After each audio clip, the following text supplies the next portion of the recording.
Well, hey everybody. It is Tuesday, December 6th. I had to look at the date. I said the right date and still had to look at it. I was like, holy crap. Man, my eyeballs are messed up today. How y'all doing? Man, I think my glasses are crazy. Probably should have cleaned those before I started this. So we'll just rub them off on the shirt and see what happens. It couldn't get any worse, right? Anyhow. So yeah, I am solo here on the air right now. Jeff got stuck in traffic. Um yeah, it was interesting. And yeah, he got over Donner, didn't have to chain up, and then as soon as he got into uh Cali someplace, he found a bunch of traffic. So he is struggling to get to a place where he will have signal and all that sort of stuff. Hopefully he'll make it. I don't know. Maybe, maybe not. Otherwise, it's just us guys, and we can talk about stuff and whatever it is you want to get into. Oh, I'm smashing my micro. Hey, that's a little bit better. Wow. And that was just using the t-shirt. I'm just saying. Let's see who we got. Chris the trucker. With prospective owner in the company group yesterday asking for advice. I recommend he be here today. Well, I hope he's here. And if he is, feel free if you're a new dude and you're thinking about making that transition, by all means, speak up. Let us know you're here. Wave your hand, something. See what's going on. If you got some questions, by all means, throw them up and we will get to them, man. Matthew Nissen, what's going on, buddy? He's over in El Paso. That's a good place to be. Howdy, James Vaughn. What's going on, buddy? James Hatch, how you doing? How you doing? Alan Becker, where'd you make it to? Louisiana. Man, you're almost here. Just saying. James in Phoenix. Trucker Dan. Hey, Trucker Dan. Hey, I don't know how to move in the camera because it's backwards. It's weird. It always throws me up. I don't even know what to do. Anthony McHugh, how's it going, man? Chris Lacey, hello. Alan says he's going to be in Tampa in the early afternoon tomorrow. Anthony McHugh's in Utah.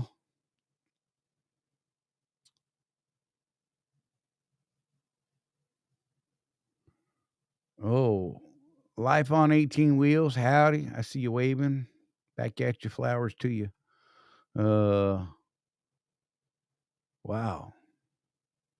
I'm glad you got your truck back, Anthony. Is everything going okay now? Is it decent? What's going on, man? Hope that's sorted out. Yeah, I know it was a while. That sucked. Oh yeah. Oops. I should click on the actual thing I'm responding to. My bad. Anthony said he got his truck back after 3 weeks. So yeah.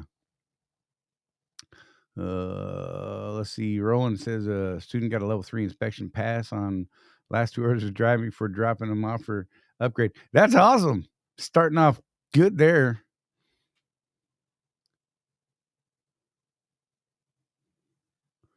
Hey, Matt said he had a beef on the load today or this week, and he's not happy about the lack of communication when they pull these loads and they don't tell us anything.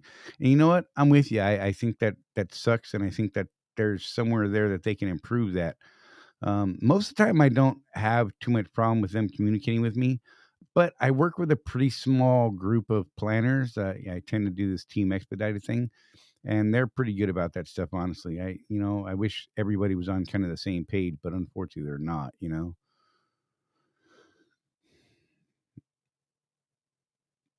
No, Timothy said Jeff should have waited out in Sparks. No, man, he actually left out at the right time. Was rolling past everybody as everybody else was starting to take their chains off, so he never had to put in the iron or throw the socks on today. And he still hasn't used his socks. He's just been able to make it through most of these spots without having to do it. So yeah, I mean it's yeah. Anthony says he's getting 10 doing 60. Dude, that's awesome. Seriously. I dig it. Yeah. Hey, you know what? While we're doing this, we're already 5 minutes into this. We got these people. Hey, don't forget to hit the if you want to. I don't care, whatever. It helps us reach more people and all that kind of sort of thing. But I think I'm done saying that for today. Maybe we'll see. I don't know. I could forget that I even said that and like come back and say it later and just whatever. Just grin and nod, you guys. Matt was saying, I hear you there. And I normally don't mind myself, especially if it is to help get a fellow driver home. But just communicate, look for real, man. It, oh, look. So I've heard some horror stories about that, and they'll like snatch a load and not say anything to you, and then they'll be like, and then you'll call and be like, "Hey, what the hell's going on?" And they're like, "Oh, we had to get a driver home." Well, how about you ask me, or say, "Hey, we're gonna take this load to give it to a dude who's got to get home to put his Christmas tree up." Something I don't know. Hey, is my volume all right? I got some weird stuff going on in my headset today. I don't know. So if everything's good, let me know. Give me a yeah, it's good or something like that. And you know what? We're going to proof presente. Oh, wait, there it is. Welcome. I'm glad you're here. All right, appreciate it, Proof. Proof says it sounds all right, so we're gonna go ahead and move on with this thing. Hey, I'm gonna do the fuel surcharge. James Bond, you're just going crazy. Look, that's like legit. That I'm just saying. I've been home all week and I don't even know what to do. So yeah, had some doctor stuff I had to get taken care of this week. So yeah, it was great. And I had to get the damn truck serviced. Man, that was a look. So you guys, I wait before I get into the fuel surcharge. So here's something that I honestly didn't know that apparently has been a thing for years, but I didn't know it because I've never used these services, and maybe that says something about me, or maybe it doesn't. I don't know. But I rolled up into the Ocala yard last Friday. Was like, hey, I'd like to get a beef service and get my truck all squared away because I'm at 53,000 miles on this brand new truck. And do you know, they looked at me like I had three heads. They're like, what's your name? I said, or what's your truck number? I was like, gave it to him. He's like, yeah, I don't have you on my list. I'm like, oh, what list is that you're speaking of? And then he told me, yeah, you have to make an appointment as a contractor. And I said, okay, can I make an appointment? He said, no, your driver leader, your OOC, or your driver manager, whatever title works for you guys. And do you know, I was like, the hell did you say? Like, I honestly didn't know. So I'm sorry that I didn't know that and have never put that out because apparently it's been a thing for a long time. I don't know. Oh, man. I ended up going up to the Petro, north of Ocala. Got lucky, got there. There was no wait at all, so I was pretty happy. But man, I'll tell you what, this synthetic blend stuff that these newer trucks are using and all that, you know, it jumped up the cost of my service from what I used to have done, basically the same service, and then the extra filters this thing has, man, it's like $200 more to service this new truck versus good old Chewy. So I guess that's a thing to think about. Just saying, it's weird.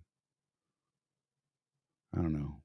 Bummed me out. But I got in and out, and so the truck's ready to go because I was afraid to go any further on that original oil and all that stuff because, brand new truck, metal shavings and what have you, whatever. And I just, didn't want to get too far past that old, yeah.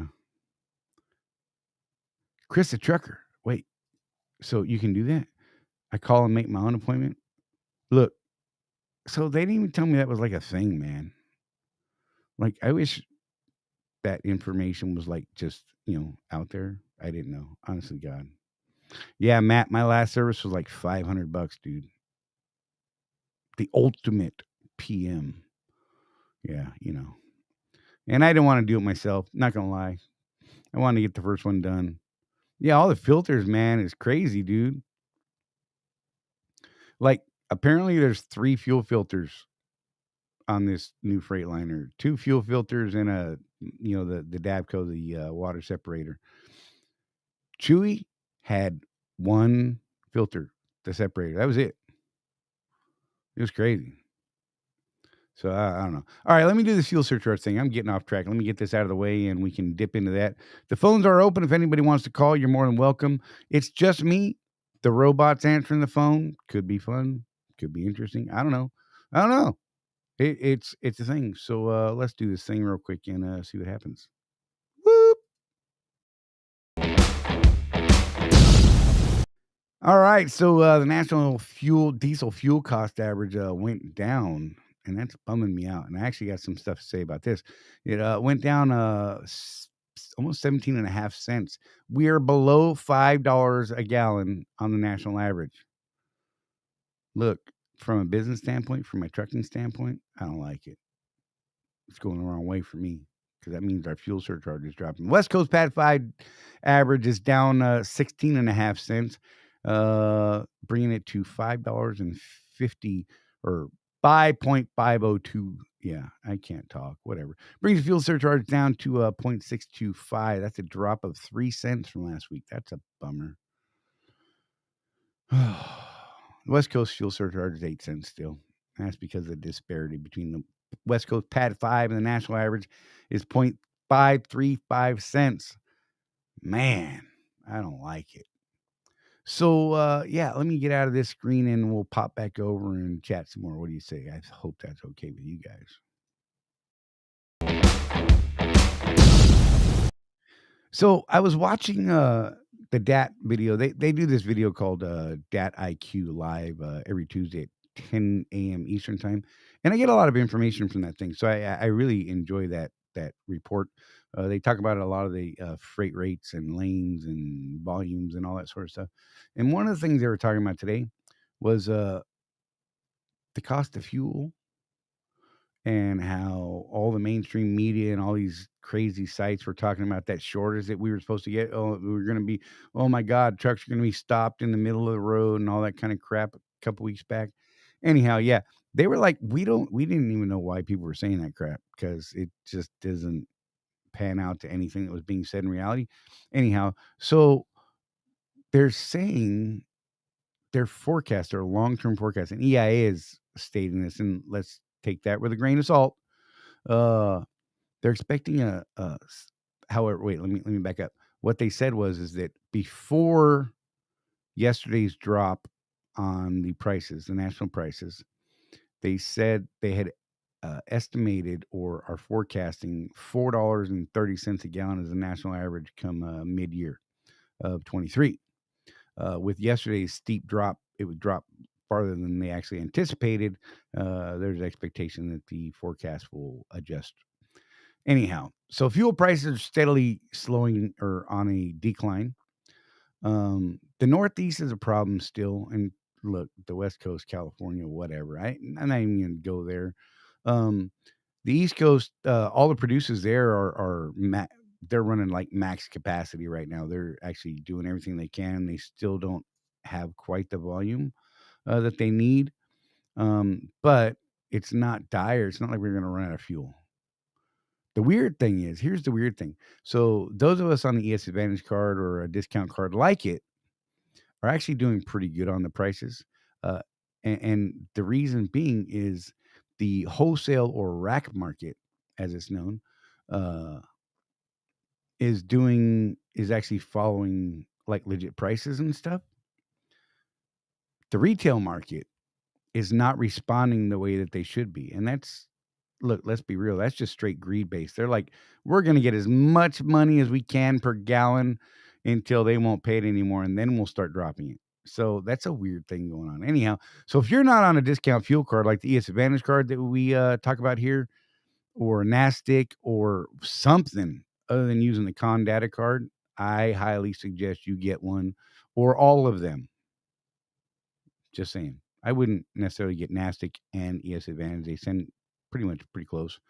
My experience was ES Advantage was actually beating NASTIC by a penny or two here and there most of the time. Anyhow, let me get caught up on these comments here real quick. I just wanted to share that information. It was weird. Let's see. Yeah. Alan Becker said, yeah, welcome to the DD15. No doubt, dude. Like, for real. I'm not a fan of the extra cost. But you know what? The fuel mileage and all that and the not beating up my body, yeah, I'm cool with that. I'm thinking I come out a win on the top. Let's see. Uh,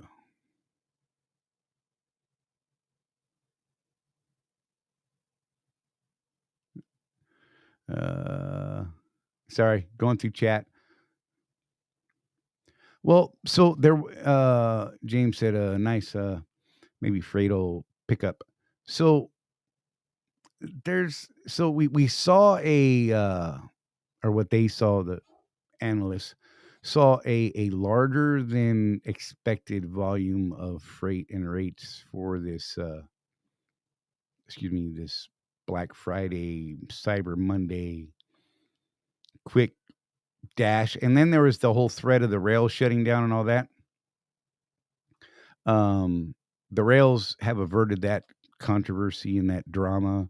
Government stepped in and said, "Hey, let's fix this," and they fixed it. I guess good enough for now. Who knows till the next one. Anyhow, so there was a small spike from shippers and manufacturers that normally use rail.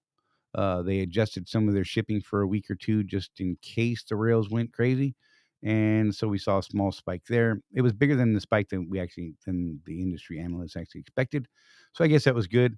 It's going to be, they are expecting quite a spike in the average sense, the same amount of growth as you would normally see, but volumes and prices are down around, I believe it was like the 2018 levels. And so, I mean, that's not speaking real good about the industry. I mean, it's still a hard market. Rates are down, volume is down. And so, and then fuel costs are up. So if you're not in a system like we get here at Swift with this ridiculous fuel surcharge, yeah, that sucks. I don't even know what to say. Yeah. Yeah, and Roland, like Roland said, after midnight tonight, we actually have a pretty steep drop on the ES Advantage card coming. He says 18 cents cheaper after midnight. It should be somewhere around there on average. But yeah, we actually get a report from Nastic through Angel Diaz. Good, like that guy. Love that report. You can also track this stuff by looking at the heating oil indexes, and maybe we'll get back into that another time.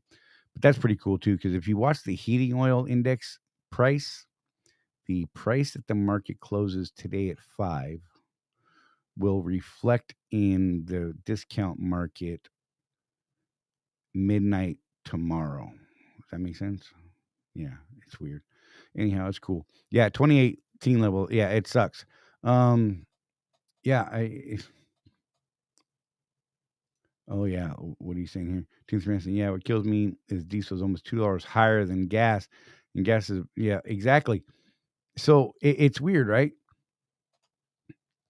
And I get you, Tim. It's because, a few years back, everybody and their brother decided gas prices are too high. I'm gonna buy a diesel pickup truck that still only gets like 3 miles per gallon because I like rolling coal on people at stoplights and stuff. And like everybody and their brother jumped into the diesel market, and then diesel prices started going crazy because there's so many more people using diesel and blah blah blah blah blah. And here we are. So yeah, it's crazy. Um, oh, there you go. Turker Dan said the load he's on right now is supposed to go into the rail, but because of the rail strike, it had to be put on OTR. Yeah, so that's over. Those volumes, I mean, some of that was put into a pool that they still need to get delivered and all that kind of thing. But yeah, that little spike is going to be gone.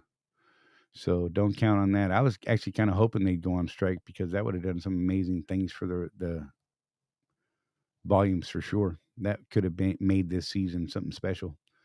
I mean, keep in mind that the rail, like, pretty much most of the goods and products that are shipping on rail right now are actually for the first quarter of 23, right? They use the rail as a storage depot and on stuff that they can make ahead of time and ship slow by rail. And then it's the rail's problem to store it for these guys. And I mean, it's a great system for that. I'm just saying. Matthew Nissen, what do you got? Wonder if they're going to revert to 2018 measures for owner ops and rolling payments to the end to help with the lack of freight availability. I wouldn't count on anything like that. I don't know. It's yeah. I don't even know what to say there. Just saying. Keep doing what you're doing. Keep steady. Try and keep those wheels turning, and be mindful of where you're going. Know what's there. And don't be afraid to reposition yourself if that's what you need to do. But if you reposition yourself, make sure you take an empty trailer with you, because Roland can tell you, you reposition yourself from one market, such as, say, Lancaster down to Laredo, and you didn't take an empty trailer, they could very well tell you, take your happy butt back up to Lancaster, grab an empty, and then we'll give you a load down here in Laredo. Yeah, that sucked. That happened. Roland can tell you, it was not cool. And it happened to a few people. So if you leave a market to reposition yourself, make sure you take an empty with you, because it's not worth the hassle. I'm just going to throw that out there. Yeah. Like, see, Roland. Yeah. You remember. You remember. You remember. I remember. Anyhow, uh, good Lord. That was horrible, man. That like made me so sad. I was like, oh, that sucks. I remember that post clearly. And dude, I have told so many people about that, Roland. It is ridiculous. So anytime we hear stuff like that, we got to pass it on, because look, if it costs one of us that kind of money, oh my God, we have, it would be wrong of us not to share that. I'm just saying. Count yourself lucky, James, because Roland can tell you firsthand, it ain't no joke.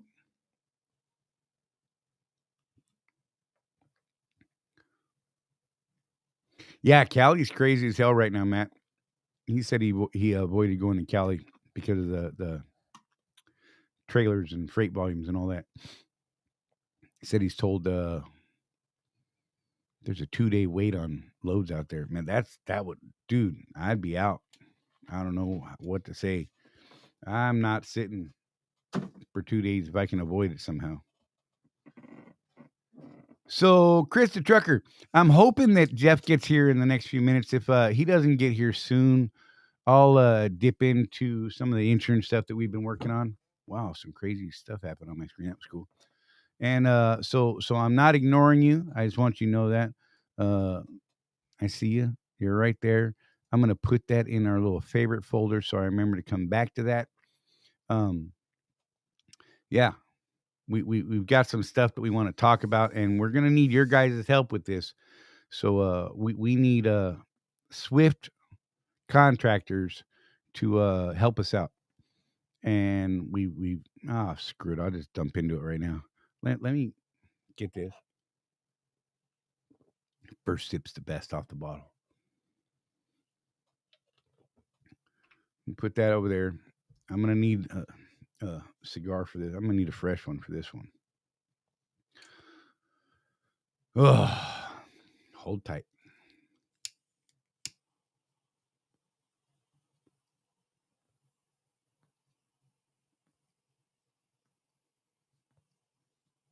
I know this is a great video. I apologize. Usually I wait till Jeff is talking and then I try and light a cigar real quick while, he's running his mouth and all that kind of thing. And I don't have that today. It kind of sucks. I need that guy here. I miss Jeff.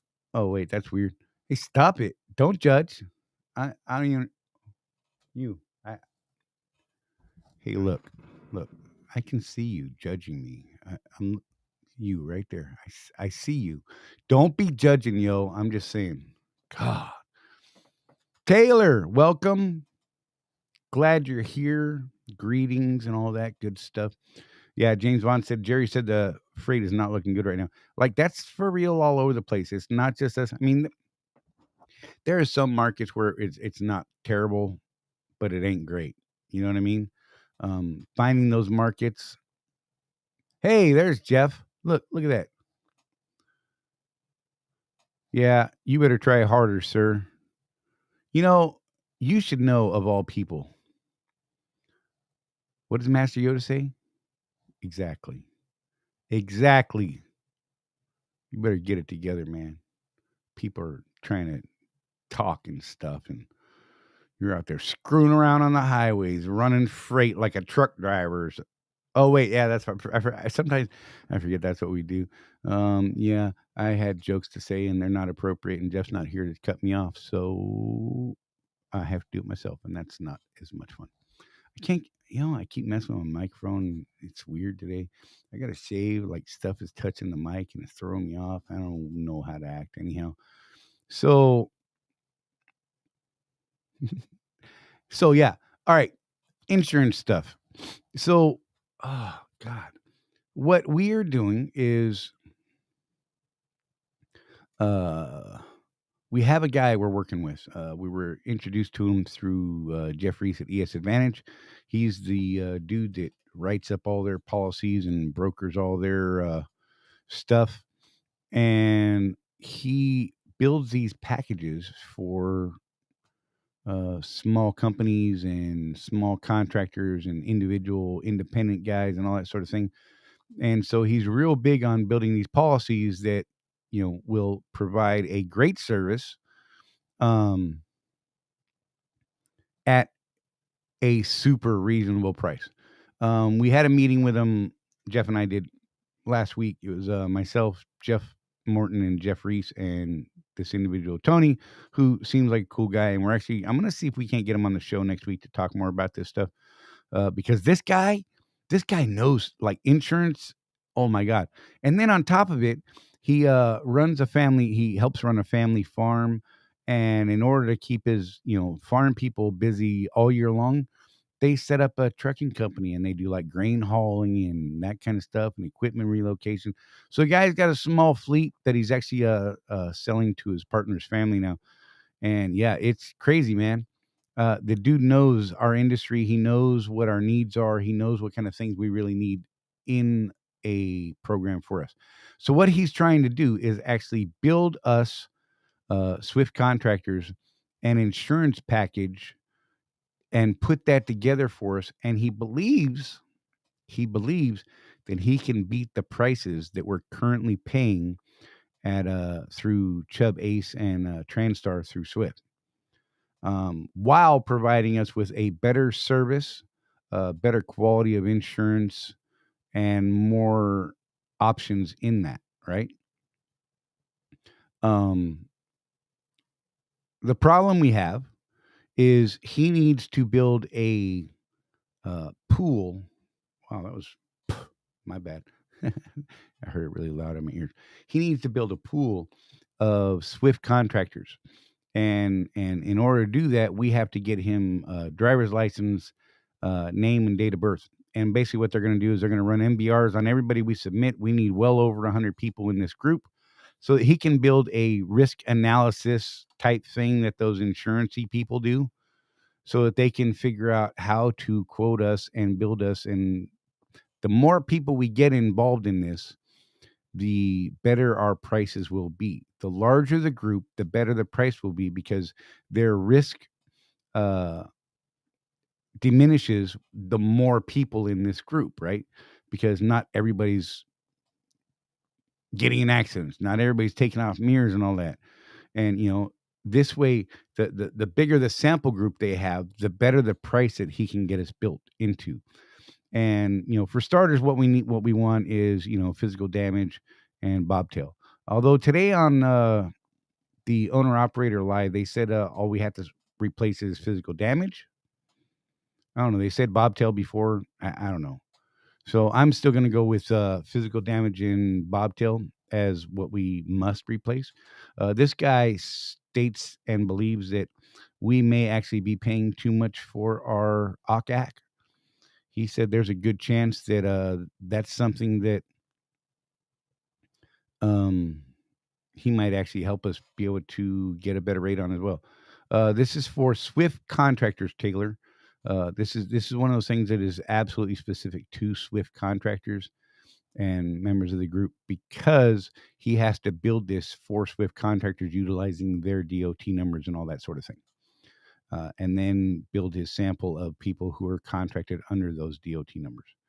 So, but in order to do that, we need people to send in information that, look, I get it, man. Some people are real touchy about sending this stuff out.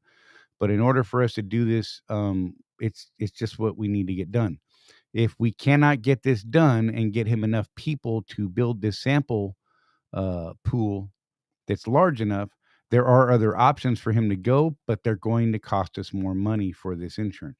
So, for any of you Swift contractors out there who are willing to be a part of this pool build type thing, this quote build that he's working on for us, we need to do this kind of fairly soon, the next week or two. The sooner the better, better sooner rather than later, so that we can get this stuff worked out and really get this. I'm hoping that we could get this done and get it and actually have a hard definitive rate come January 1. That would be amazing.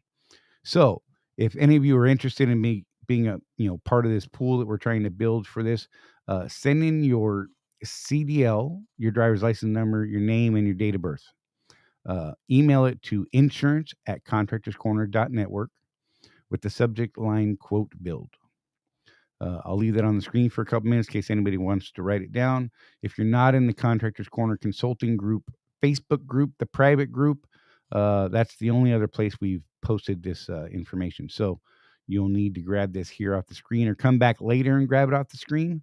For your brain, come back to about minute 31 of the video.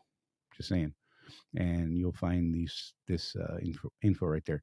But anyhow, so yeah, that's what we need. We need driver's license, full name, and date of birth. We have a large handful of people who have done it. We're not even 25% of what our goal is to get in this pool. So yeah, the more we get in, the better.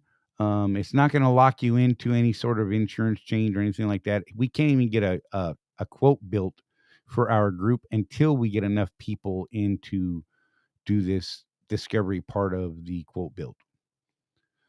So don't feel like you're getting locked in. If you don't mind, submit your information. It's being held securely on my end and will be transmitted directly to the insurance provider that we're working with. And so that they can run the MBRs and do their little whatever the hell it is they do in the background. Anyhow, that's that. I think that if we can get enough people, he is really confident that he can beat the prices we're paying now while providing better service, more coverages, and creating better separation between us and our customer, the carrier, Swift Transportation, which will help in litigation later and stop that whole AB5 kind of thing. It's just going to actually make us look better in the IRS's eyes and the court's eyes and everybody's eyes. Yeah, he can do individuals, but can't get the good rate without making it a group policy. That's what Jeff was saying down here in the chat. In case any of you didn't see that, I'll put up on the screen. So, yeah, Chris Vaughn, like you said, cheaper insurance. I'm for that, no doubt.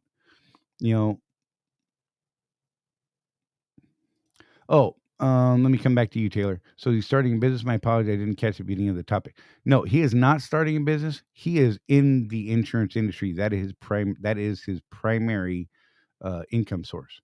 And what he does is he helps build policies for truck drivers, independent contractors, and small fleets and things like that. So this guy is not just some rando dude. This guy is long time established, and like I said, I'm hoping that we're going to get him on the show next week or maybe the week after, hopefully soon, and so we can have let him explain more. Because look, Jeff and I, this guy brought up things that Jeff and I, and you guys know how Jeff and I are. I mean, we are constantly talking and thinking, what about this? What if this? And that sort of thing. This guy put so many questions in our heads the other day. It was ridiculous. Like, we were both just like, oh my God. We were writing notes like crazy in this meeting. And afterwards, Jeff and I called each other and we are like, whoa, dude, just blown. Like, he brought up so many things that we just hadn't even thought about. Ways for us to protect ourselves and things like that. So we're going to try and get him on, because this dude's got some knowledge, like seriously. Yeah, it was insane. But hey, if you guys got any specific questions, by all means, throw them out there, and I will do whatever I can to answer those questions. And we've put out the information that we'd like to put out, and now you guys kind of lead the show. Let us know where you want to go with the topics here and that sort of thing. If you got comments, by all means, throw them at us. Don't like something we say? Hey, let me know. Let's talk about it. Maybe there's something different we could do. Maybe you don't understand what we're saying exactly. Oh, let me throw up the fuel surcharge for anyone who didn't get it this week. I got to click buttons. Here we go. There's the fuel surcharge for the week, in case you missed the report earlier on in the program. Let's see. Taylor said, oh, Okay, that's cool. I haven't made the switch to O yet.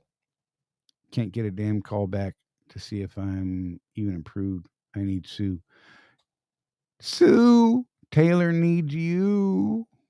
Taylor needs you, Sue. Just saying, throwing it out there. I don't even know how to deal with that.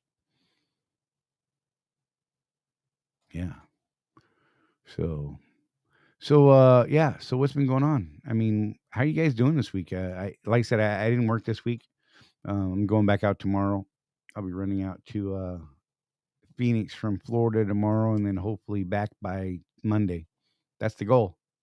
We'll see how that works out. You know, each week's kind of a coin toss whether I make it.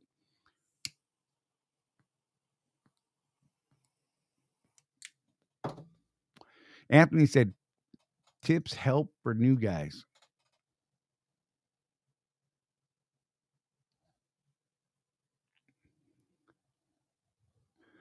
Yeah. There's lots of tips. Drive slow, shop fuel. Oh, great. Somebody's calling in just to screw with me. Oh, wait, it's James Bond. Come on, it'll be fun. Let's see what James has to say. James, what's going on, buddy? Hey, not a whole hell of a lot. Just kind of chilling out here in Phoenix, Arizona, you know. Oh, it's beautiful out there today, isn't it? Oh, yeah, talking about that. Oh, yeah, I've been enjoying it. I'm sitting outside with no shirt on top of the hood of my truck. Look, don't nobody need to hear that, man. This is a family-friendly show or something. Oh, God.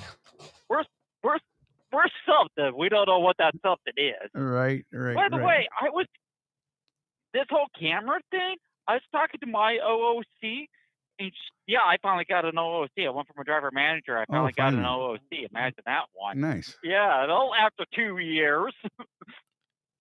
No, I got talking to her about that. She told me that because I'm on the smart drive, I don't have to switch over. Is there any truth behind that? Yeah, that is anything about that? That is one of the cameras that's actually approved for this system. And come the first of the year, like right now, you're if your smart drive goes off, it's going to record the audio inside the cab just because that's how they have them set up right now.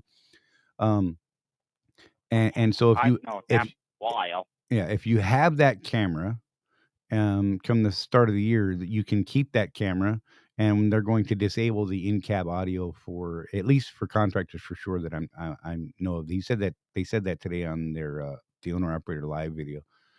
So yeah, I heard that too, but I was listening to that, but I didn't know if he was talking about the actual cameras that were already installed or the new ones he was installing. That was kind of my I didn't get much clarity on that one. Yeah, that's actually something that they had talked about before because of the audio thing, and it was kind of up in the air. And now what he said today was that yes, as of the first of the year, if you have the smart drive, the audio will be disabled. So there's that.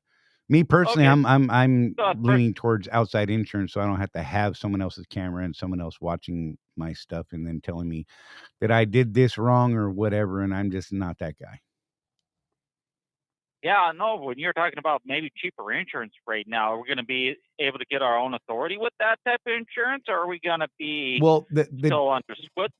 No, with the insurance, you would still be the insurance rate is being built for us as Swift contractors, meaning we're operating under their DOT and MC numbers still, right?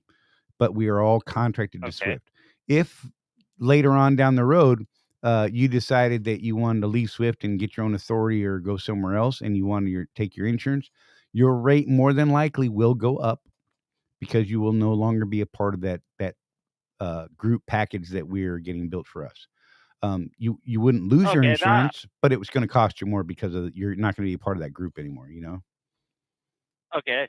Well, now I got that point for clarification because I was sitting there going, wait. Yeah, it's like I said, that clarified that whole question I had in my head about it. And I was with you. I was rooting on the rail strike. Right. I was hoping, man. I really was. Hey, dude, I was rooting. I was like, come on, rail strike. Yeah. That would have done amazing things for the freight volumes for sure. Because there would have been a lot of Transcon loads that need to get moved all of a sudden because of that. I mean, it would have been Oh, weird just because of all the storage issues that the rails provide. Look, a lot of people don't realize that a lot of people ship by rail because they can store these products on the rail for so long, right?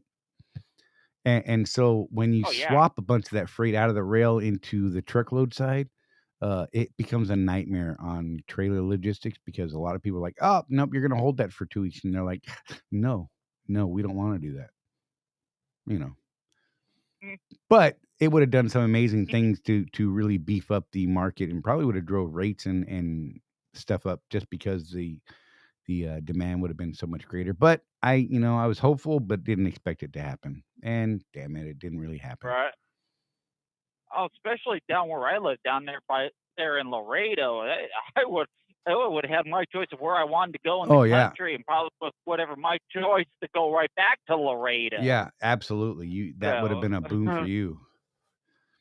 oh, I Let's would have go ahead. do a couple of loads like that a week. Freaking Oh yeah! yeah, Until the strike ends, I wouldn't have to worry about anything. Run a load up to Connecticut, turn right back around, run right back down to Connecticut, rolling in with no hours. they Just they put my feet up on. That was a good day. they brought up something interesting today on that Dad IQ show, and they said that there's a thing going on in the ocean shipping container market, right? Apparently, there are companies going out of business who are big shippers, right? And so the volumes that are going onto those boats and coming across, I shouldn't call them boats. They don't like that. The volume that's going onto those ships is increasing uh, more than the capacity to ship. So that could be a thing here in the not too distant future. Um, they are seeing a huge shift into South America and Mexico, and that for those container ships. And so we're seeing a lot more volume coming out of Laredo and places like that because of those ships not coming up to the west coast of California to disembark their I know goods.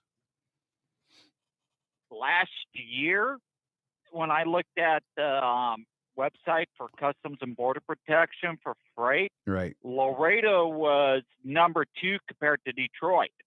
right, If that if anybody follows that type of crossing, so I just wonder if we're not going to beat out Detroit by the end of the year. right, If that's the case, and it still is, I'm still sitting in a good spot there in Laredo. right, So on either side of the line. It's kind of like right now. I know for a fact coming out of Penske for Goodyear. I know for a fact there's at least 97 auto loads sitting right. on the yard that Yep. need to come here to Goodyear. You know, As and of 2 days ago. right. There's another neat thing happening with the ocean going ships. Apparently, they dredged out the Charleston port so that they can now take the super tank or not the super tankers, but the super cargo ships. So they're actually Yeah, expecting quite a shift from the East Coast or from the West Coast rather, and even the South American or the Mexican ports over into the God. I just said the damn name. What city did I? Charleston. Good Lord, I keep it together, Charlie. Keep it together. But yeah. So we're gonna yeah, those probably are, see a weird shift in some of that intermodal stuff, and then you guys know as well as I do that it's not just going to be intermodal stuff.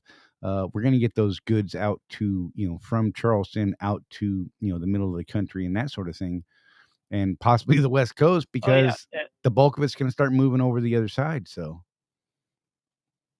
Well, if it's going to go the way you're explaining to it, that means they're just going to float it right across the Gulf of Mexico. That's all they're going to do. right, and yeah, That would make sense. So that'd make like Galveston, Houston, all those coastal areas going to be hot spots.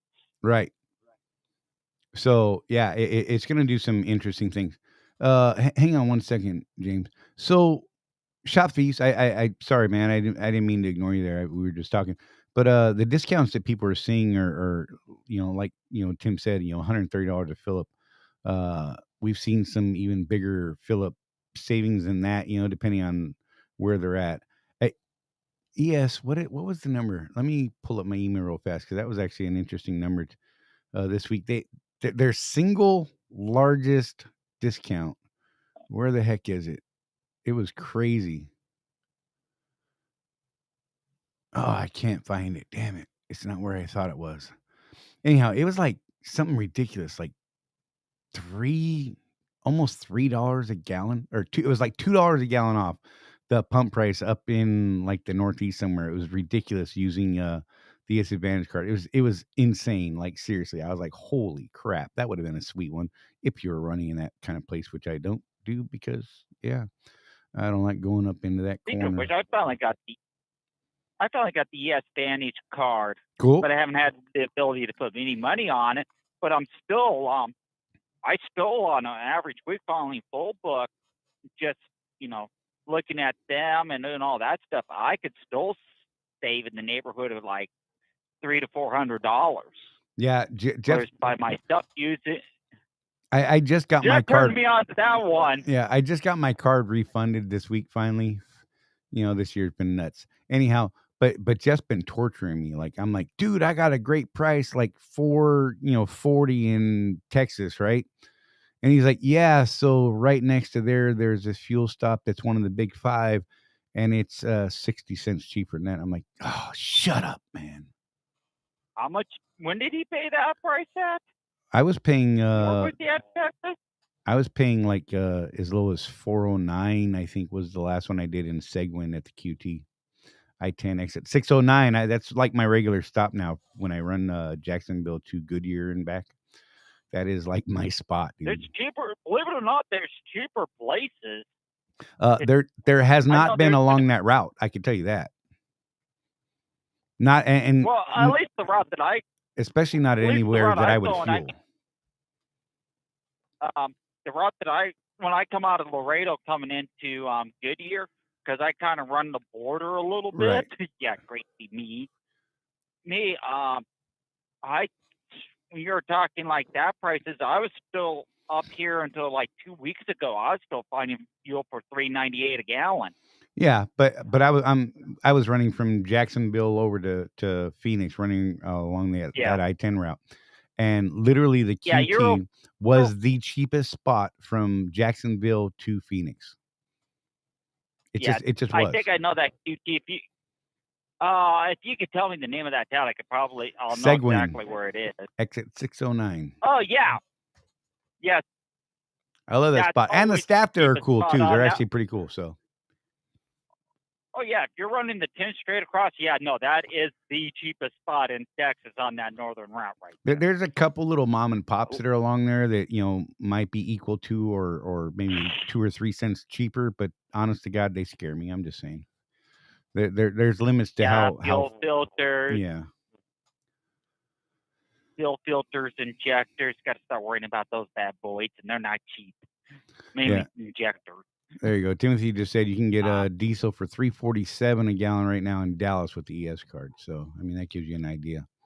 It just is what it is. So for any of you guys who haven't got the card, and James, I'm going to tell you that you should put a couple bucks on that card, even if it's just enough for one fill up, and then use the card for that fill up, and add in the savings, right? So let's say you spend $500 on fuel. Let's say you put $500 on the card, and you spend that $500, right? But you saved, let's say Let's say you saved $150 on that tank. Okay. So the next time you put money on that card, instead of just putting that $500 back, put $650 on it. Put the savings you got, right? I'm gonna start here in the next couple of weeks. I'm going to start putting money onto it. I've had other business endeavors that kind of eat my disposable income. No, and that I'm hoping. But if you do that, I'm actually starting a new business. Jeff was able to Mexico too. Jeff was able to build his card in a matter of a few weeks doing that. From he had enough for 1 or 2 fill-ups and did that consecutively, where he put the savings back on the card and refunded it, and put the savings back on and refunded the card. And in a matter of weeks, he was up to like $3,000 or something like that on his fuel card as far as availability. And so now he can actually just float every week and keep going. So, and it only took him a couple of weeks Right, to do. right, So, uh, right. I had it. So look, I'm going to share something. Don't rat me out, people. I had a weird deal this week and there was an accounting error on, not my part. And so I took that money that I was not expecting to be where it was, and I put that entire chunk of money on the fuel card. I'm gonna have to pay it back, right? It was not my mistake, but they're gonna demand their money back because they screwed up.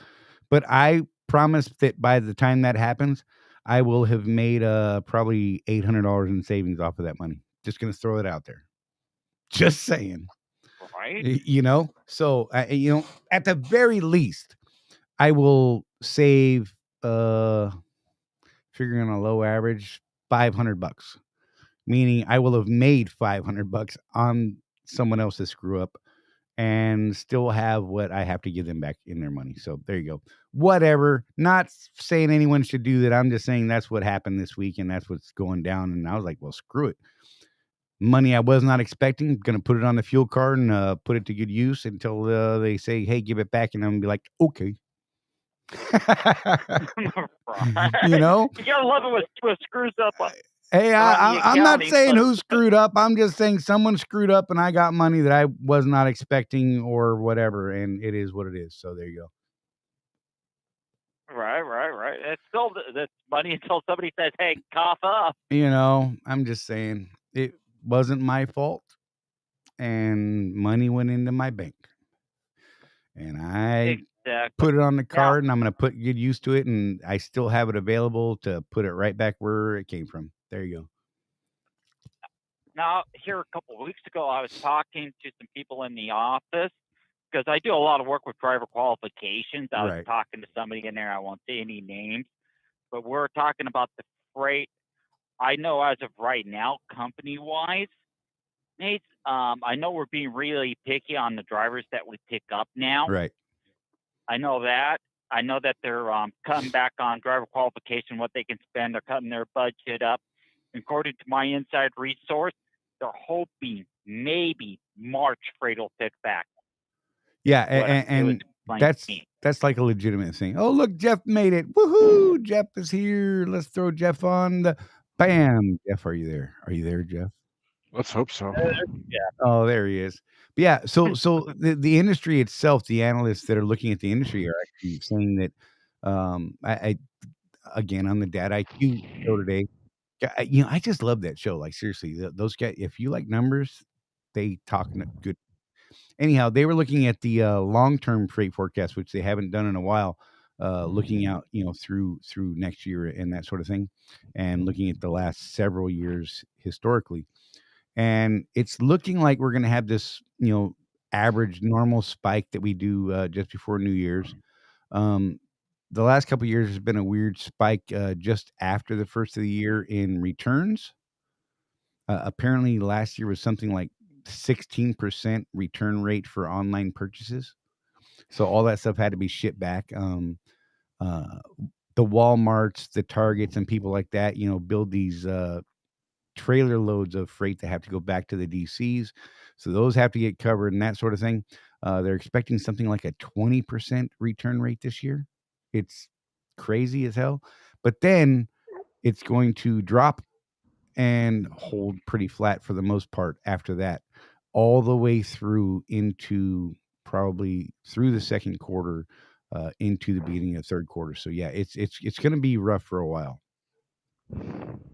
Yeah, it's Rough. Rough. Hopefully we can all stay afloat.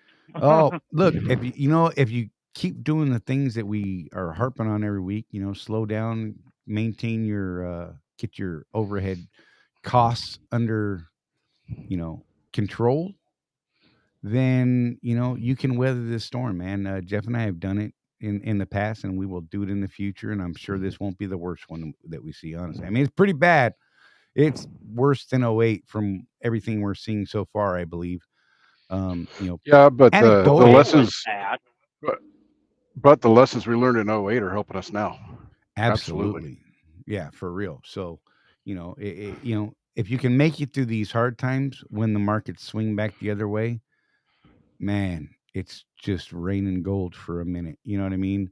And then, the hardest thing then and this is the hardest thing for most people, is when times are good, live like it's still tough for a little bit, right? Get that savings up. Put away that old crap money that you may need for that next downturn, because who knows what the next one's going to look like, right? I mean, it could be worse or it may be not as Right. bad, but prepare for the worst and hope for the best. And man, just make sure that you're in a position where you're not worried about losing your business. It's just good business. Well, I can't really I can't really say too much. I do have my other interest in Mexico too, so I'm not too dramatically worried. Nothing So wrong what? with I come a Monday through Friday diversification. driver. No, I'm more. You'd be surprised how diverse I am. Matter of fact, I tried calling you here a couple of days ago on your cell phone. I sent you a text message. My bad. It's been That's a okay. little I got you nutty. programmed in there. Yeah. Well, this is you, Charlie. We're Yeah, talking about. exactly. I'm just saying, you know. right. Right. But no, I probably tomorrow I'll give you a call and I'll tell you what my new endeavor is going to be. And you might look at me like I'm crazy or tell me I'm smoking too much dope. Right. So, but I suppose I'm going to get back to enjoying the show here, and y'all don't work too hard. All right, James. Appreciate you, buddy. Thanks for calling in, man. Yep. Bye. Yeah, we just recently talked to a guy, Charlie, if you remember, that he had actually lost his truck several years ago. Right. He's a Swift owner operator. Came back into the game recently, and the first thing he did was he just made sure he had $50,000 in the bank. He like did the Right. whole beans and rice and beans until he had that Yep. 50 grand, so Beans that and that will rice. he Beans was and telling rice. us that that will never happen to him again. Period. You know, so Right. Oh, let's see.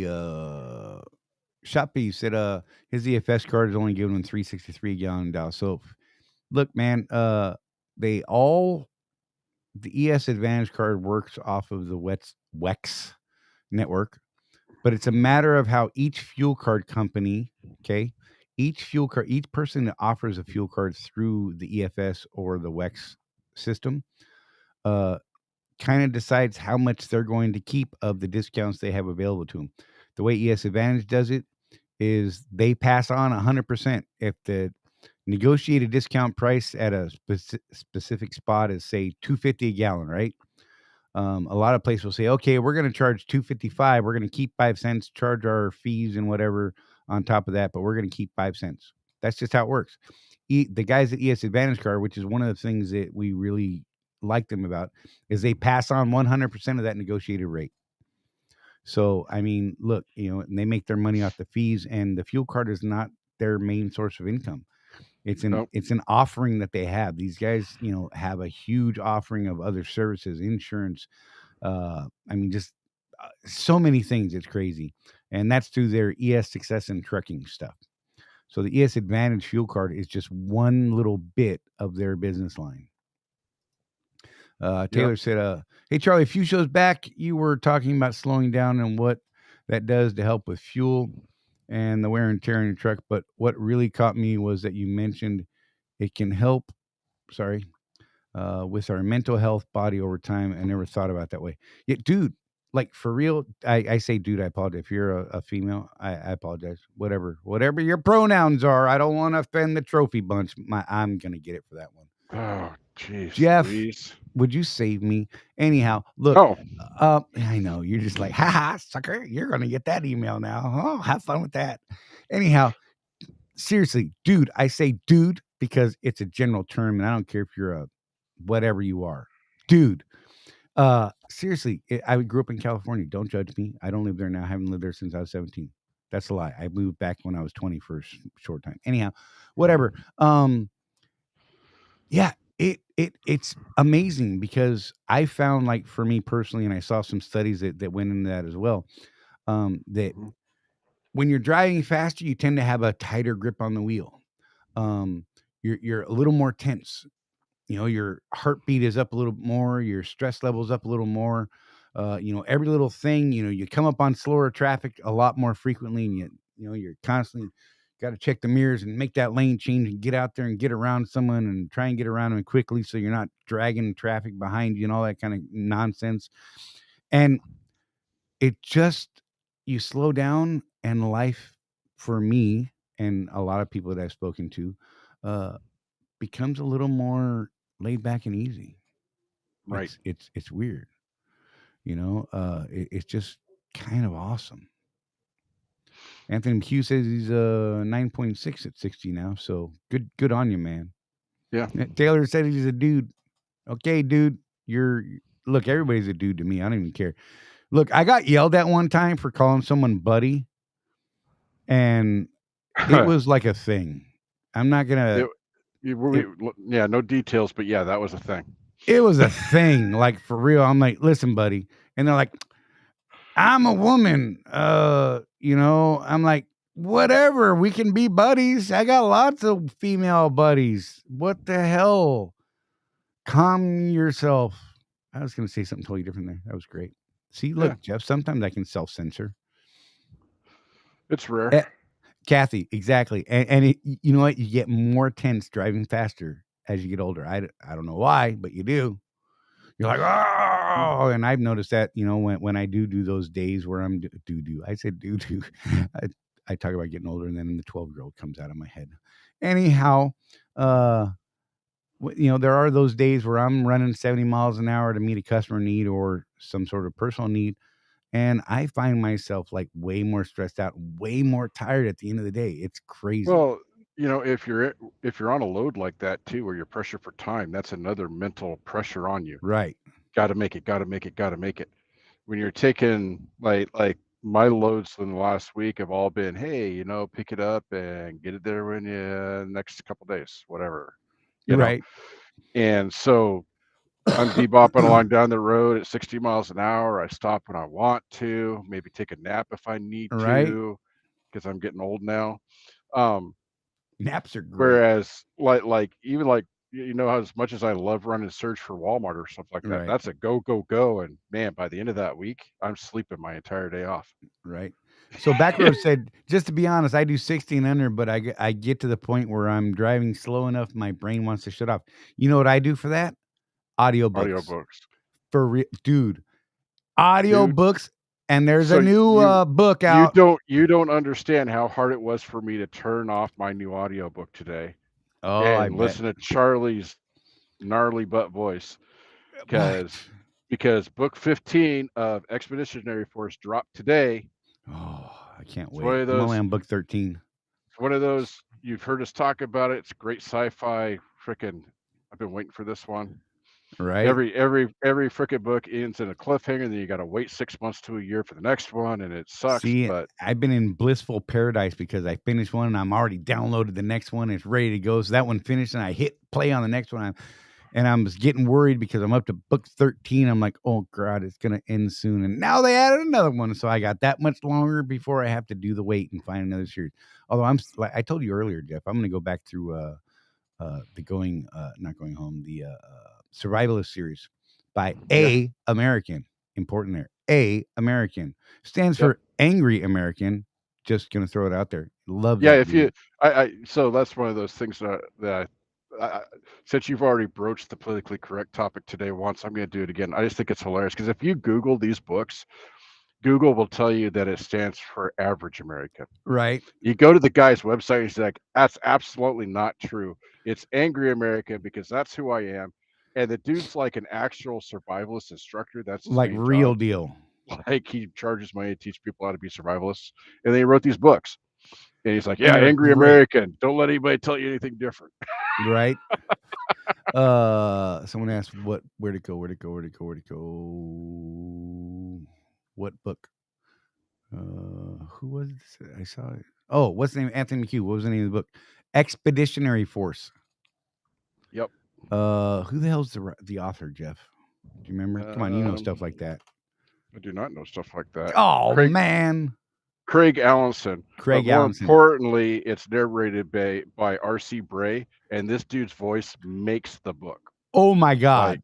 like no one else in the world. Like if this guy died, then the author needs to just stop making books He because like it's breaks that out good. voices for everybody, and it is amazing. This dude is like seriously the real deal. Oh Mhm. my God. Like it is so entertaining, and they're like 16, 18-hour books, most of them.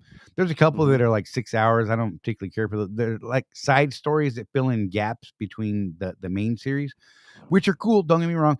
The audio play I wasn't really a fan of, but I wanted to hear the storyline that they did there, so that was important to me. And that was acted out by like 15 different people, so it was kind of neat, but not. It was weird hearing voices that he used to do himself and Right. hearing other people do them. I'm not gonna lie, it kind of turned me off. But the story was great, so I needed to hear the whole damn thing. But seriously, there is like, oh my God, it's got to be 300 hours, 250 hours worth of audio. Mhm. I Yeah, mean, and it's ridiculous. Anthony McHugh, it is Audible. It's an Audible original, so I think that's the only place you can get it. Oh, sorry, clicked on the So, wrong button. yeah, Yes, you Audible. guy. Sorry. You. Hey, anybody watch Tulsa King? Oh yeah. Watch that show. If you haven't, watch that show. It's on Paramount Plus. Go through your Prime account, whatever. Seriously, watch that show. I can't say anything beyond that because I don't want to ruin anything because it's awesome. Whew. Yeah. So I heard you did the insurance thing, you did the fuel surcharge, Yep. talked about the IQ meeting today. Yeah, that was a good show. Taylor said I listen to podcasts and listen to stand-up comedy specials. I also listen to you guys' show if I'm driving when you go live. Hey man, I'm gonna tell you right now, I dig it. Thank you for listening to us. So one of the things that we actually try to do, even though we do a video, you'll notice that we read the questions back and things like that we put up on the screen. That's so that people don't necessarily have to watch the video; they can listen to the audio. It is something we've talked about actually putting out a proper podcast, putting the show into a proper podcast platform. Honestly, I just haven't had the time to do it. It's a lot of work to do this stuff. So yeah, you know. I got to run a trucking company. That's priority one here. Let's Yep. be real. you know, but yeah, it. Thank you. That's the kind of thing that I do. You know, when you find a good podcast and you can listen to some people talk about things that interest you or teach you things. Look, this whole fiction thing is like new to me, like legit. Jeff turned me on to just amazing books lately because normally what I listen to is books on audio or audiobooks on business negotiations, uh, business psychology, things of that nature. Physics, that's weird. Don't go there. That's tough to do audio wise. I'm just saying. But yeah, I'm an audible type learner. I retain more information if I hear it. Reading a book, I forget the sentence I read 2 minutes ago. No idea. Hmm. So yeah, the world of audio is where I live, and this whole fiction thing is amazing. Like as long as I can keep finding stuff like this, these types of series, I dig it. And oh my god, look, there is a hard line for people. The bar has been set pretty damn high, in my opinion, to what is going to bring me joy in audio. Now, I'm just saying, man, from those two series alone, have just amazing. Yeah, So yeah. beyond the fiction that we talk about a little bit, the whole business book thing, you know. Oh yeah. You guys that are on the Facebook group have seen me. I will push Larry Wingett's books every chance I get. And the And they're reason is amazing. because it's not that he says anything new, guys, but he kind of speaks trucker. He does. I mean, like one of his books is People Are Idiots and I Could Prove It. Right. He speaks trucker, and he's just no nonsense. Look, you're living the life that you want because I can see how you're living. Right. So if you want to change something, let's change some stuff.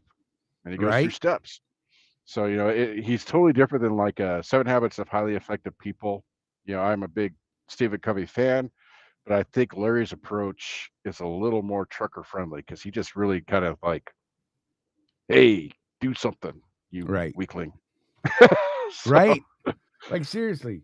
There's a lot of books out there. Look, I'm gonna drop a word. I apologize for anyone who normally gets a trophy for things and is offended by harsh language. There's a book out there called Unfuck Yourself. mhm, That book was amazing. Like I dug it. It is just real. It's just like, look, most of the things that are going wrong in your life, you have pretty much control over. mhm. It's just what it is. Those are some of the hard things that Jeff and I run into when we have these conversations with some of the people that we're coaching or that sort of. What the hell just happened? Some weird things happened on my screen. Wow, that was odd. Window popped up I've never seen before. But these are part of some of the things that Jeff and I run into while we're coaching people and that sort of thing, or consulting and advising. It's We have some tough conversations, and a lot of people don't like when you point out that the thing that caused this problem is staring you back in the mirror right now. Right. It was your opinion, your view, the way you were looking at it, what have you, the things you did that got you to where you are. 9 times out of 10, I'm going to throw that out there. It's probably something you could fix yourself. Yep. Yeah, and I don't know a nice way to put that. if you can I'm not trying to be nice. internalize, I'm trying to be real. That's what Jeff and I are, is real. and the thing about it is that if you can internalize and accept that concept, it's liberating. Because Right. all of a sudden, it's not, I'm just going to go here, it's not Swift's fault. Right. Because there's nothing you could do about Swift. Right. If it's your fault, guess what? You can do something about that. Yeah, no doubt. It might be hard. It might be something you don't want to do. You but may not want to admit it. You have direct influence over yourself. You can't you can't influence a Fortune 500 company to I'll go here too. You can't force Swift to go percentage. Right. They may or may not do that of their own accord according to their business plan. You're not changing their opinion on that. Right. But what you can do is slow down your truck. What you can do is get a fuel card that gives you discounts. Right. You could do things to decrease your overhead to increase your profits. You could help us build this insurance quote so that we can all get a better rate. Yep. Just gonna throw it out there in the world. Throwing it and out. I was doing a drop and hook. Charlie, did you mention we're going to try and get him on the show? Yeah, because I'd like to try and get him on next week or the week after. Because this guy, I tell you what, guys, we were talking to him and Charlie and I. So apparently, Charlie had a conversation with Jeff Reese after our conversation with this guy. It's like, man, this guy doesn't know how to read you guys. And the thing is that we were both speechless. Right. Because we were like, whoa, we didn't think of that before, and we're writing stuff down. This guy blew our brains out. This guy, not only was he teaching us about insurance, but the dude owned a trucking company. And it was like, well, you guys are doing this, this, and this, right? And we're like, nope. What's that? Oh, I can't remember what it was he pointed out, but he pointed out something very specific to me. And I was like, my bad. Not going to call myself out specifically about what it was, because I will. It actually could get me in. Well, stop, because it could actually get me in trouble if the wrong person were to watch the whole thing.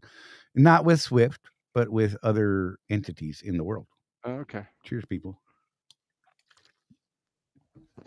Just, yeah. Anyhow, but I just didn't think it was a big deal. And he's like, dude, that's a big deal. If you ever get sued, that's something they're going to ask for. And you don't have that because you're dumb. So I'll mention a couple of things that we were like, yeah, we do that, but I had no idea how important they were. Right. For instance, if you have an S corp like Charlie and I would say all of you should have this. Do you have a file at home, an employee file on yourself that has your driver's license, a copy of your driver's license, a copy of your I-9, a copy of your medical certificate, and a copy of, and this one we'd have to find out how to do this, a copy of your last drug test. Right. That one was one like we're like, well, Swift does that. They have He a record he of did it. say How that do because we? we're part of the consortium that we're covered there because it's Right. accessible through Swift. But But that's not a but bad idea to have. I think we need to learn how to access that consortium because we each have our own consortium account, right? Right. Remember they did all that a couple of years ago. But anyway, so do you have an employee file on yourself? And he said this is why this is important because in the case of a lawsuit, let's say that another owner operator and you owner operator have a collision. The attorney on the other guy's side is going to want to see your business records. Why? Because they want to see if you're really in business for yourself or not. Right. And how serious are you about that business? Do you have that employee file? If you're an S corp, do you have the meeting notes from your annual meeting with your shareholders, which is just you for most of us? Right. But do you have that? And the other thing, Charlie, like, yeah, well, yeah, but we had no idea that it was that important.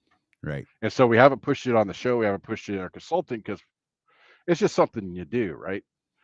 But now we got thinking, yeah, that's if it's that important, we probably got to focus on some of that stuff a little more with you guys because And it's all about protecting the business, your business, and protecting your customer. I mean, look, there are things that you could do out there that you should rightfully be responsible for. It is not Swift, it is you, right? From a legal standpoint. But if these things aren't met, and I know there'll be those people out there that say, well, I don't care. It saved me and they got it. Well, that's poor business, if you ask me. It's bad faith business. You should be doing everything you can to protect your customer. That could come back and bite you in the ass later on. I'm just saying. So you should be protecting yourself. You should be protecting your business. You should be protecting your customer. So get this. There was an odd little thing that popped up, and Jeff and I both really didn't think about it before this conversation. Dude's like, so your business address, where is it? We're like, well, it's at home. He's like, oh, crap. You know that if you get sued because your business address is listed as your home address, that the home that you own is now considered a business asset partially. But because of that partial business asset standing, it is now subject in those lawsuits, even with an LLC, even with an S corp, with all of that stuff. So he was very adamant about Jeff and I both go out and get an external address, be it a PO box, or like one of those UPS shipping locations where you can where you get a where it's an physical actual mailing address. right? So yeah, it was crazy. But this dude is like crazy deep in this stuff and was just blowing our minds. And he, like Jeff said, the guy did not know how to read us. He just did not know how to read us. He thought, are these guys into this? I mean, was I wasting my time? And when I talked to Reese, I'm like, no, dude, we were just blown away. Like, we didn't know what to do. Like, there was so much information coming at us, which is why we need to get Tony on the show, because there's still so much that he touched on that we don't have a record of, because it was a quick little video conference that we didn't run, so we don't have a recording of it. I wish I had screen captured. I didn't realize how important that meeting was going to be. Honest to God, there was just so much information that was not just the insurance thing. So this guy is I think, going to become a tremendous resource for Contractors Corner and the group alike. And okay, wait, I need to throw something out there about this insurance thing. By the way, there was an offer to say, hey, do you guys want to make money on this insurance offering? And we were like, absolutely not. So whatever deal is made over this insurance thing, I want to know now, tomorrow, and from here on, that Jeff and I don't want to be in the insurance business. Nope. We are not trying to make money off this insurance thing. Jeff and I are going to make money on Contractors Corner at some point. That is absolutely a goal. That is something we want to do. We would like to get paid for the expertise that we do provide for people. But that is through our coaching, through our consulting, and the one-on-one stuff that we do now for free that we are going to charge for in the very near future. So be aware. I Yeah. mean, that's like a legitimate thing. I mean, the main thing that Charlie and I discussed at the beginning is we want to make money on our own product, not someone else's. Right. So like with the fuel card, that's not our product. That's Jeff Reese's deal. They earned that because it's their work. Just being a spokesperson to me is not work.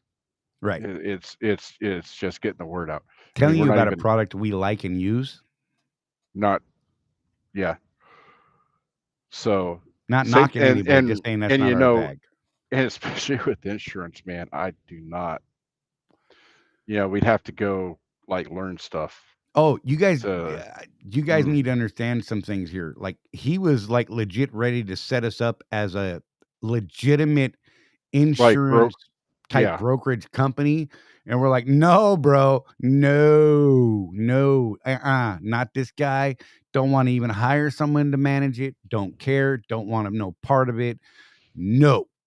And he's like, "Well, cool, because I need you to understand something. It's going to help us keep costs down."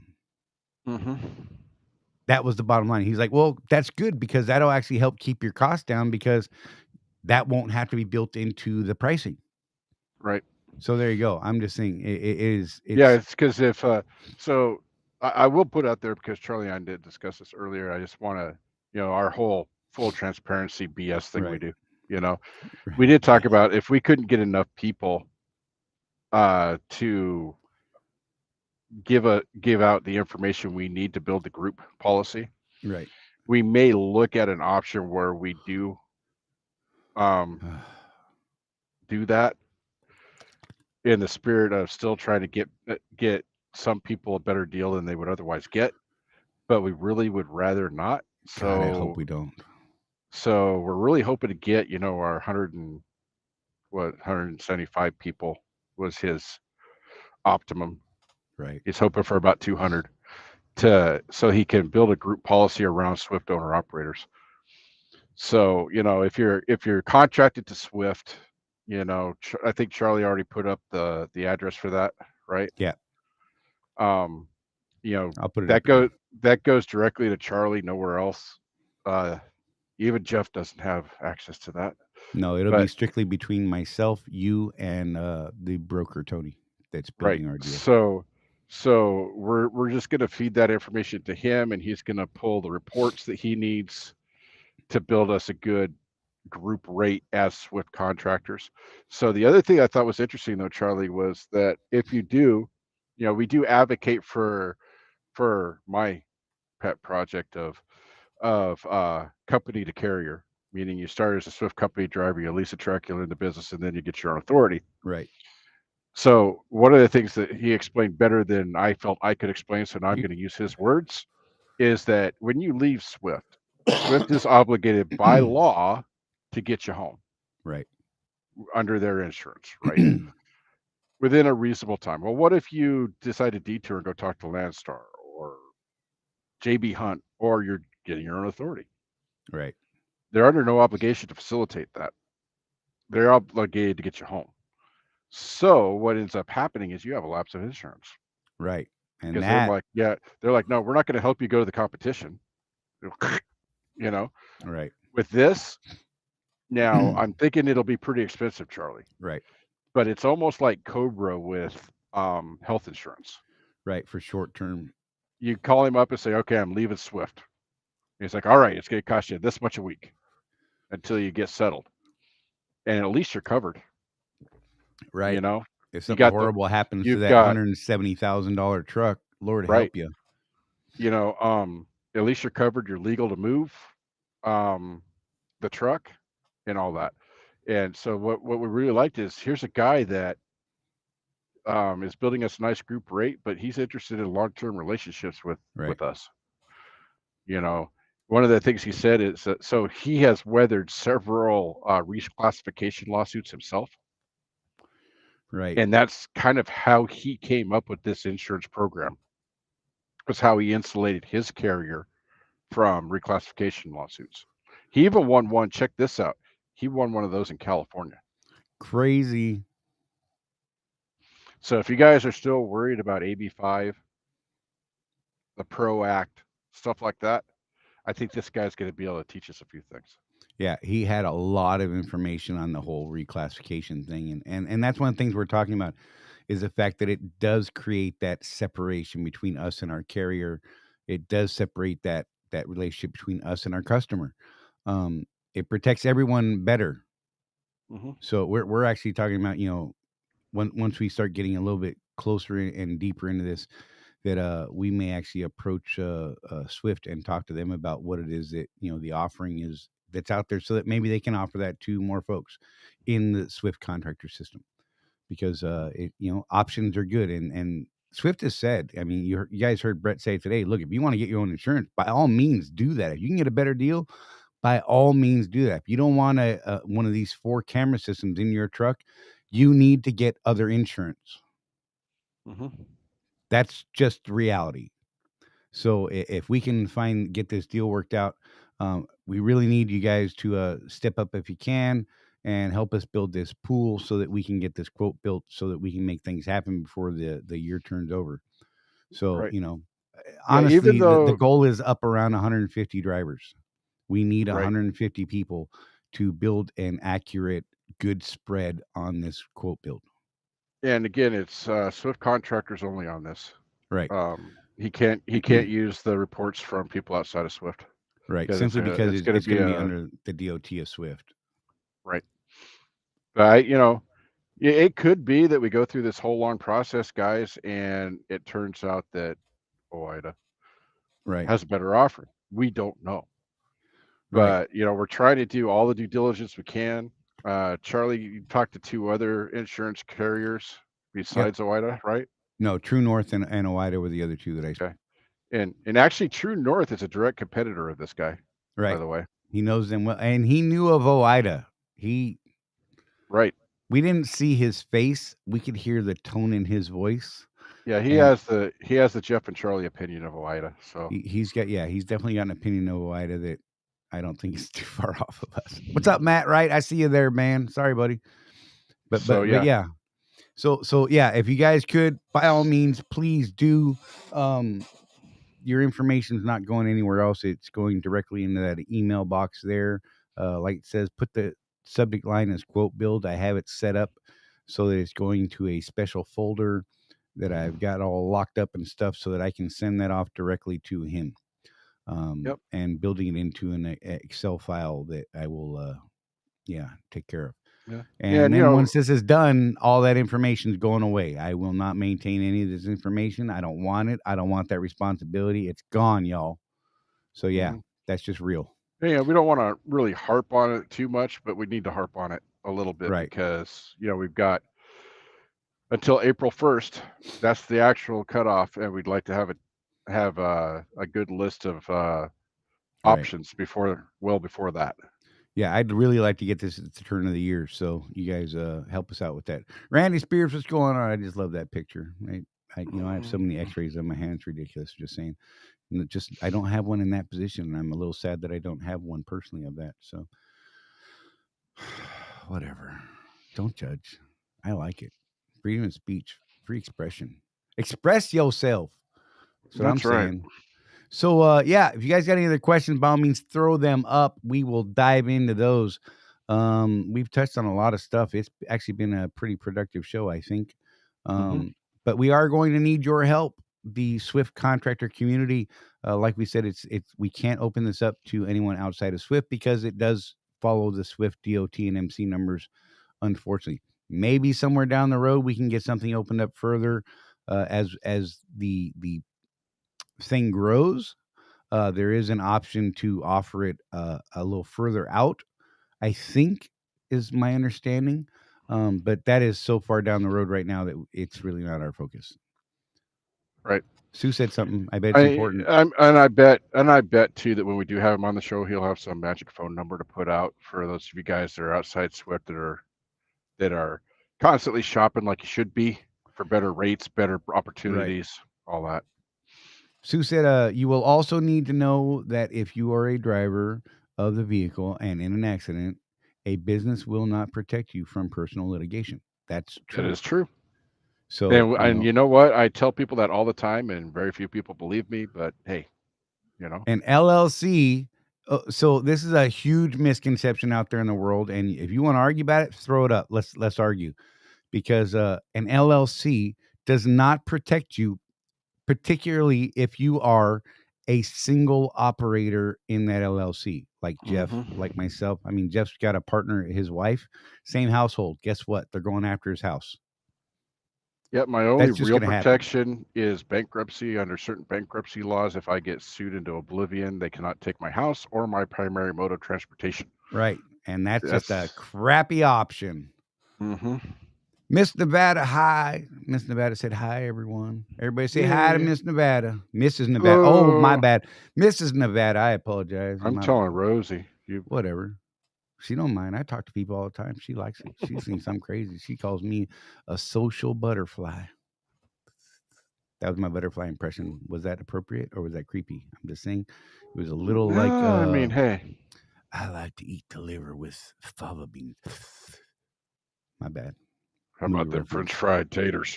Don't reckon I killed nobody. Anyhow, yeah.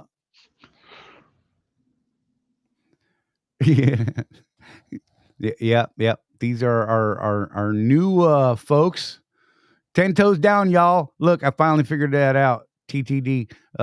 Anyhow, Shoppies. Yeah, I see the NFG finally decided to join. Welcome, guys. I eat deer hearts, he said. Oh my God, I love this woman.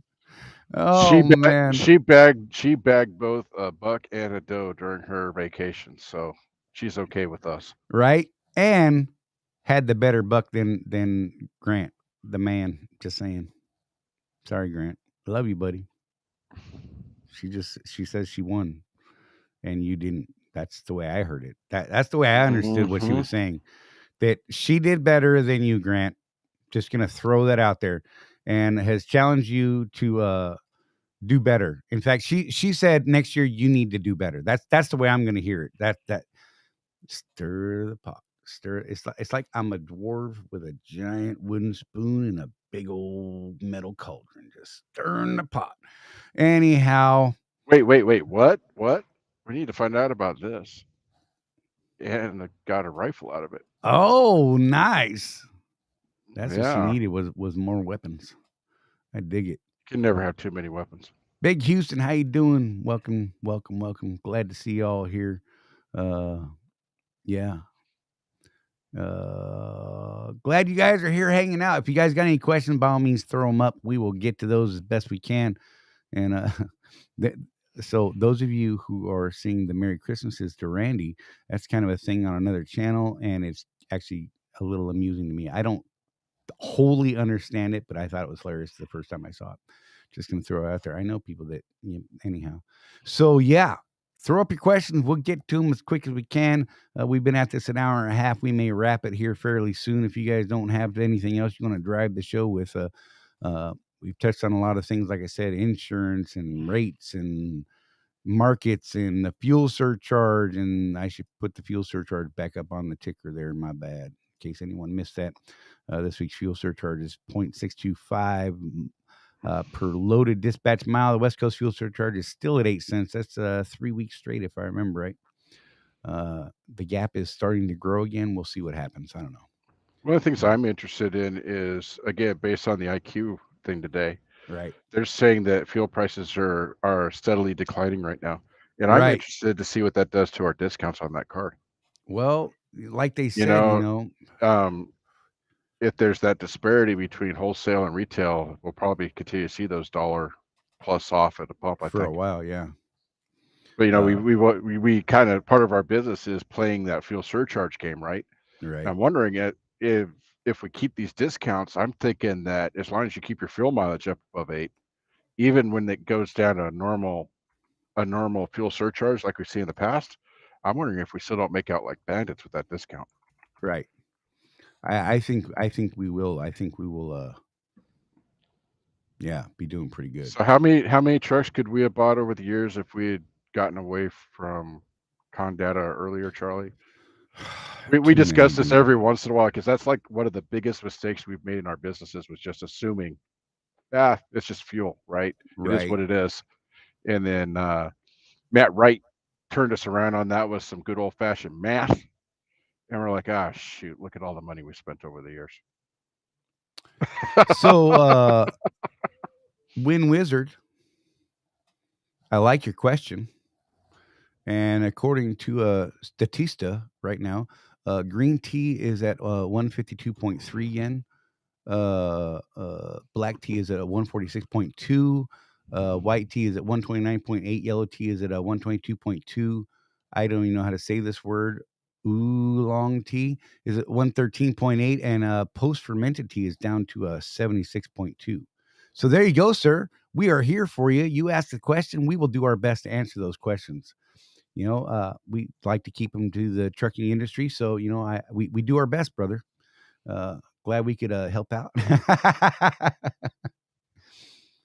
So Matt says back when we were at 25 cents a mile, Oh, he on was the still social averaging credit. over $1 off per gallon with the card. So that's Yeah. good to know.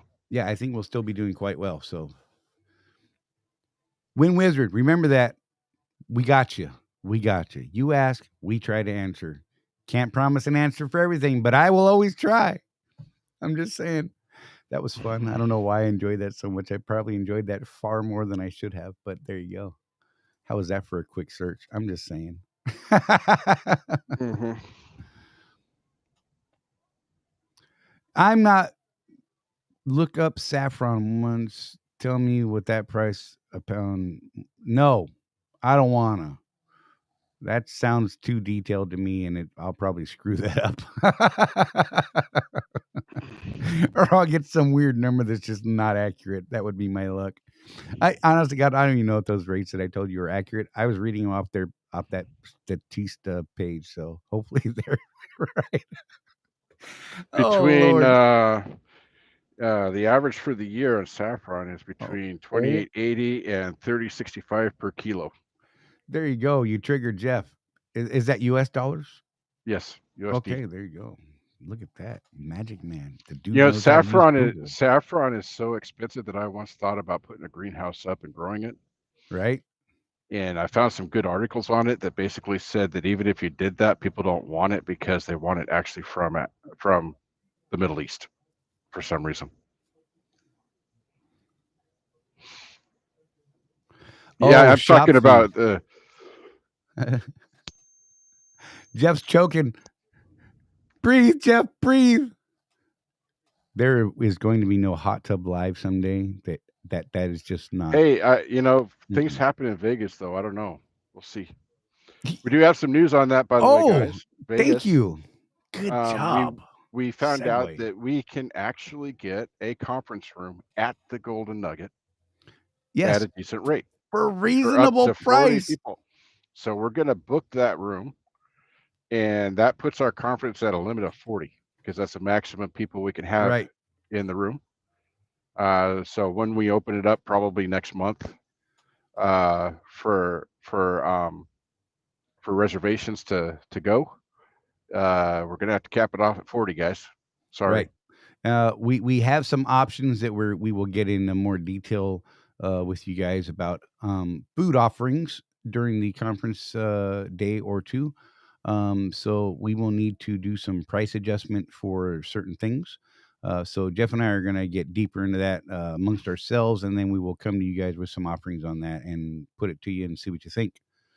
Yep. So yeah, it was pretty cool. I was actually surprised. I finally got word back from the Nugget today, which made me happy because the price they gave me was far more reasonable than I was anticipating. Like, because we were talking about getting a room kind of off the strip, and this rate actually came in pretty close to some of those rates. It's a little more expensive than that. However, to be granted, the Nugget's not on the strip; it's on Fremont, but still, it's part of that main Vegas thing. You know what I mean?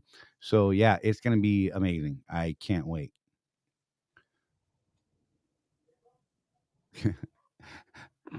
Sue, I hear a chainsaw with Rosie behind that load noise. Yeah, right. So whatever. Anyhow, no chainsaws freaking me out because that would throw me off. Like dude, you guys, if like a spider, did you guys ever? Some of you may remember that spider that dropped on my desk and Rosie had to come save me during the show. That was terrible. I'm still like trauma. I just thought about it, and my heartbeat actually started picking up, and it made me look up to see if there's any more spiders. Look, I'll jump out of an airplane. You can shoot at me. I'm down. I love it. Put a little spider on my desk, and I'm out. I will move out of the house. I have holes in my walls where I've tried to shoot a spider on the wall. Did you ever get that snake out of your truck? Dude, that freaked me out. And I love snakes, but a snake coming in my window while driving, that was not okay. Charley does have some Florida man things that happened to him. Came in my face like this. Like I had my window down on my pickup truck, and I was driving back, and I was chilling. I was like a block from the house, and sure as hell, a snake came out from under my hood. Now, mind you, I had left the house, gone to Home Depot, and was driving back. Then this snake decides to come out of my hood. Now, it was just a standard black racer, about 4 feet long, which is, for some people would put him into heart failure. And it was like a thing. Like this damn snake came over the driver's side mirror, right? And came in my window like this in my face. I was like, what the hell? Like all I saw was snake coming from my face. I had to jump back. I almost ran over my own mailbox. True story. Like I literally almost ran over my mailbox because I was like, oh crap. Luckily there's no one coming down the street, and I live on a pretty quiet street, but good Lord. And then I realized it was James said, burn the truck and walk away. Look, then I realized it was a black racer, and I don't mind those things, man. I love them because they go after the other snakes on the property, so we encourage them to be around. But good Lord, was not ready for that coming through my window. Holy crap! Like it tightened me up, had a pyramid in my seat, if you know what I mean. Not one that I pulled out. I'm saying that I pulled. Never mind. What? That just went somewhere differently. Turtle knocking, dude. So Matt, you would have crashed the big truck if you had the spider following you like it did me yesterday. Dude, it's come close. I'm not gonna lie. I had a spider one time that freaked me out, and I was driving. I was like, oh, I had to pull over. I had to stop. Get rid of the spider because I'm scared. I'm not afraid to admit it. Hey, yeah. Spiders, not my thing. Love snakes. Don't like them coming at my face while I'm driving. Just saying. Anyhow, we're gonna probably wrap this thing here pretty quick and let you guys get some quick questions in. Yeah. Just a regional advice, guys, by the way. So be careful up on Donner right now. Yeah. Holy cow. So I threaded the needle. I got up to the chain up point just as they lifted the chain law, but it was like 5 miles an hour for up past the rest area and down the other side there for a while. It was pretty gnarly. So be careful out there wintertime up here in what Charley considers Canada. Yeah. Oregon the other day, I-84 got shut down because of whiteout conditions. It was shut down for a couple of days. So, yep, it's that time of year, guys. Taylor, I was working Walmart out of McClenny, Florida, and I was on some back road outside of Savannah somewhere going to make a delivery. So I got one lane that I can be in, one lane going our direction, trying not to hold up traffic. I got the window down. It was a beautiful day. Got, lane of traffic coming the other way. And I'm just driving, minding my own business, listening to the radio. Whoop, whoop, just sit back in the seat. And there I am just driving along, and something started trying to kill me. I heard a thunk next to my head, and then something was trying to kill me in my back. And it was a big-ass paper wasp. Apparently, on the sting factor thing in the world, it's like number 3 of one of the most painful things you can experience from the insect world. And this damn thing was stabbing me in my back, in the right shoulder. And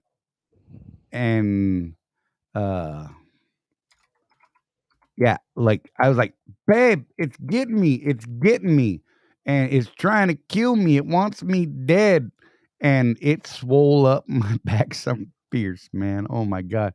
And I had smashed it, and it was still getting me, stinging me in the back. Apparently they don't lose their damn stinger or whatever, because it was piercing me like it was. Yeah, trying to it was give you a not happy. tattoo back there, huh? For real. And you know what though? It was kind of amazing. I was straight held my lane, held my speed, lane, and everything, and never jerked the wheel once. Babe, save me. Save me. I don't know what to do. So she saved me. It was pretty awesome. And it was a giant ass paper wasp. And I'm telling you right now, do not go through that. Wasps? Okay, I'm gonna do it again. Wasps are assholes. I like bees. Uh but yeah, I don't like wasps. They're jerks. Yeah.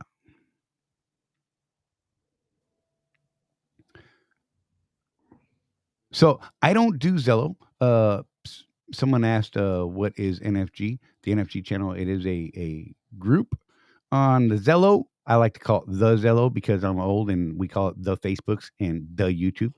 So yeah, and yeah, I know there's a lot of people that are there. Quite a few people that are visiting us or hanging out with us recently.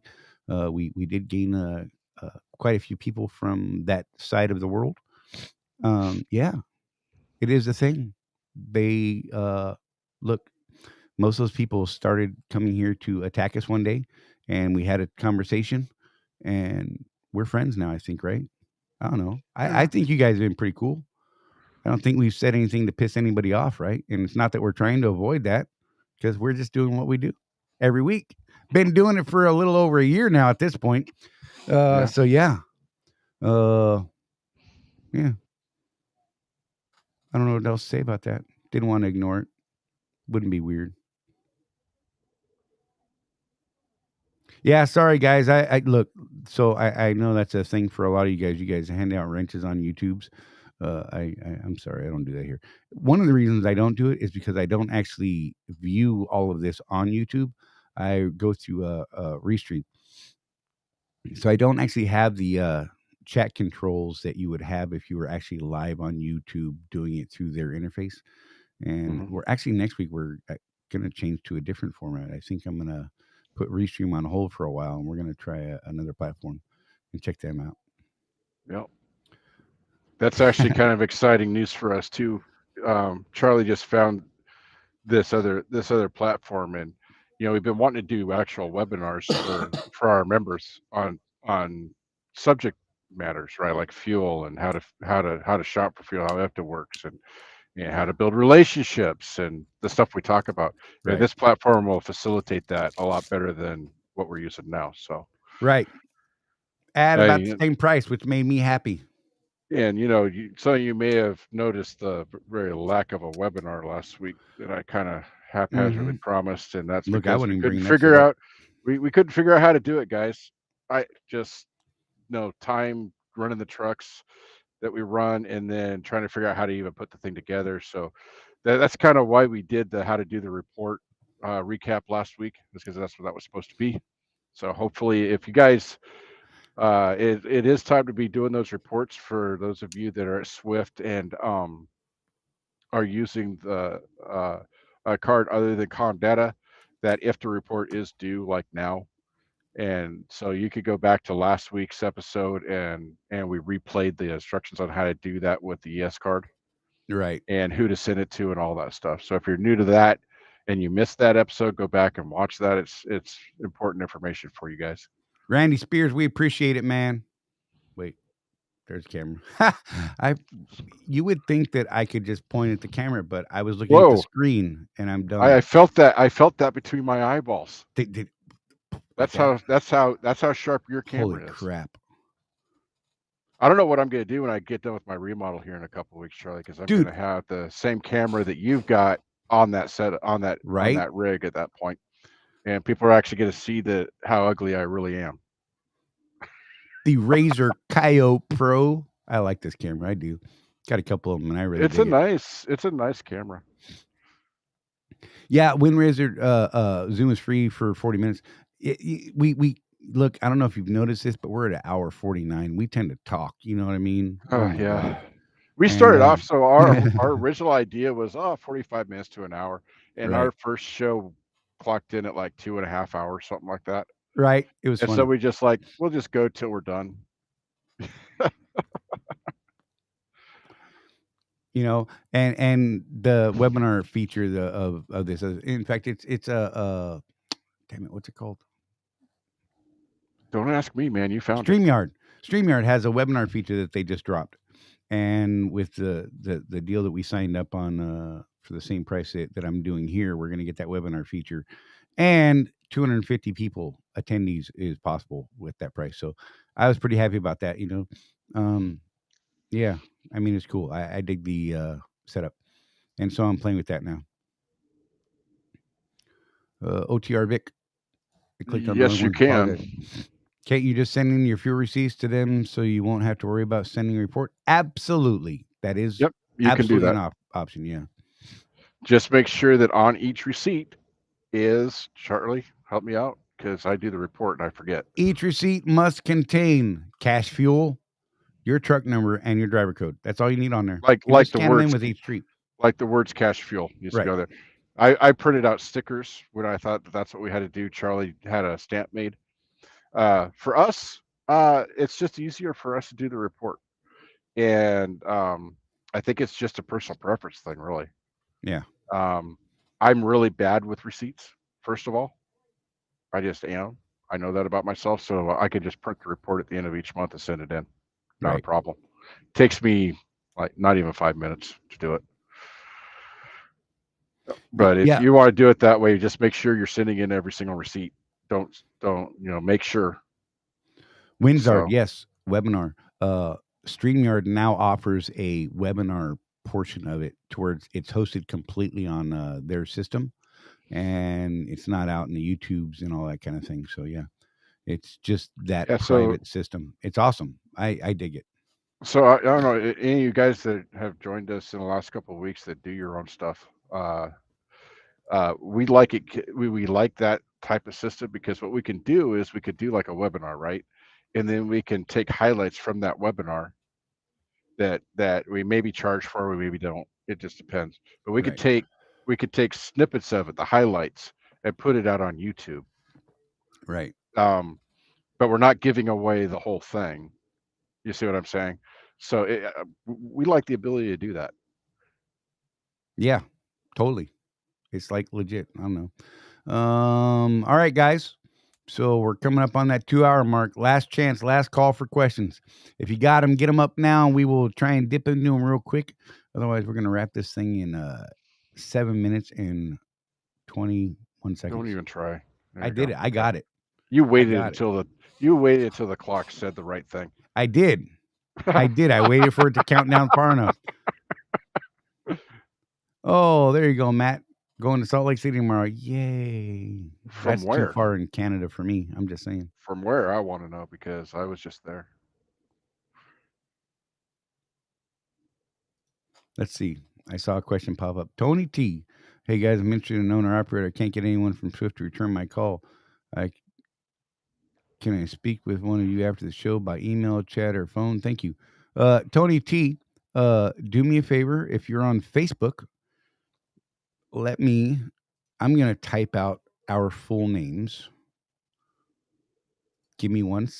Excuse me. I got the hiccups all of a sudden. That's terrible. Right at the end of the show. Gee, that's funny. Let me do this.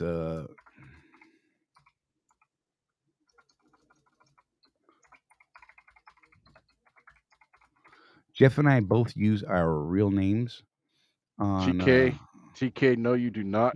No. I saw your latest video you posted on Facebook. No. Ooh. No speeding for you. TK's gonna get in trouble. So I did like your video, by the way, so you got a like on that. Nice. Just saying, you could like us too. Tony, if you want to reach out to Jeff or myself or both of us, look both of us up on Facebook. Those are our real names. You'll see a picture of my head on there, I'm sure, on the Facebooks. What's my profile picture look like? Let me see. Oh, it's a picture of me and Rosie, our faces together. It's an old picture. I really like that picture. We were at a drop zone when that picture was taken. It's one of my favorite pictures. Anyhow, whatever. But yeah, look up Charley Mahon or Jeffrey Morton and or both, and we will be there on the Facebooks. You can reach out to us there, and we will be able to get into PM conversation, send you our phone numbers and all that sort of thing. Is your name Tony T on the Facebooks? If not, let me know how to recognize that it's you. We get a lot of weird stuff sometimes on Facebook, like seriously, like Mm-hmm. like a lot. And the weird stuff just straight gets ignored, like never even gets responded to. I'm not gonna lie, because yeah, it's weird. So oh, no such title for a person working for a carrier. What did I miss? He's saying that we're not owner operators. I think it's a matter of semantics. Yeah. Jeff owns his truck. He operates his truck. He just operates it under their authority. Yep. I don't know. We've had this argument before. I think it's an interesting argument. I don't think it's totally interesting, but I do think it's interesting that some people really do get hung up on that. And you know what? How about if we just say we're all contractors, because everybody that is leasing or owns their truck or buying their truck, they're all contractors, right? You got to sign a contract with somebody somehow, some way, whether it's to a broker for an individual load or to a contractor or to a carrier to pull their freight. Yep. So, that's why I actually stay away from the terms lease operator, owner operators, those sort of things. And I refer to everyone as a contractor because I feel like it's not a divisive thing. Is that weird? Yeah. It's the trophy generation. What do you want? What do you want from me? I'm trying to keep the peace in a Yeah. way. I mean, that's the whole. If you notice the way we speak, that's what we call ourselves. We call ourselves contractors. I got hung up on that argument for a number of years, and it kind of made me bitter towards some people. And Charley convinced me that I was just going down a bad road, and it wasn't helpful. Right. So yeah, when you start thinking of us as contractors instead of glorified company drivers or owner operators or lease operators or this or that, contractor is probably the best description of what we do. Yep. I think so. Want to fight about it? I don't really want to fight about it. But it's going to have to wait till next week because we're coming up on the end of the show, y'all. Oh, man. So, yeah. Hey, Mark Torres. Good evening, ladies and gentlemen. Mark Torres. Mark Torres, everybody. Mark Torres, right on time. Appreciate you, buddy. We are 2 hours into the show and we're about to wrap it, buddy. Sorry. I hope you catch the replay. Mark Torres, good to see you. Bye. Oh, and yeah. So anyhow, you guys, we do appreciate you guys taking time out of your day to oh, look. Jeff, wait, I'm gonna put this up. Now. I'm putting it up. Dude. Yeah. Dude, you guys have no idea. This is stuck. He's like, I'm not the grumpy old guy. I'm not. I have my dad's expression. What can I tell you? He has a resting FU face like all the time. It's great. So in my extended family, there's this thing called the Morton scowl. My dad has it. My granddad had it. I think if we were to get a picture of my great granddad, he probably had it. I don't know. It's just what it is. Right. It's funny. The reason it's funny is because most of the time I'm the Ed McMahon to Charley's Johnny Carson. It's kind of, he does his thing. I'm like, ha, ha, ha. And every once in a while I have something to say. But it's great. Look. I didn't even want to do this show a year ago anyway, Charley. Right? He's like, I don't know, man. That sounds like a lot, Anyhow, you guys, I want to thank you all for joining us. We do appreciate you being here, seriously, and the fact that you took time out of your day to come hang out and listen to us run our mouths and talk about crazy Swift stuff. And hopefully there's some other stuff out there that we touch on that's not Swift specific. That's hard to say. Swift specific. Anyhow, thank you guys for hanging out. Jeff, you got anything you want to throw out there? Just be safe, man. The roads up north here are pretty bad. Yeah, seriously. Be careful. I'm going to be down on the I-10. That's where I'm sticking to this week. I hope. God, I hope the trip back is. I'm hoping that one of those loads down to Yuma, Arizona is available on Thursday. I'm doing a reset right now. So get out of this mess. Y'all be safe, be careful, take care of each other. Remember, no one's out here looking after us but us drivers, us truck drivers, us people out here running the roads every day. Doesn't matter what the hell the weather's doing. We still typically out here doing this thing that nobody else wants to do. You guys, once again, thank you. It does mean a great deal to us that you take your time out of your day and hang out with us. We will see you next Tuesday, 6 p.m. Eastern time. Mark Torres, just saying, just throwing it out there, 6 p.m. Eastern time. That is exactly 2 hours ago.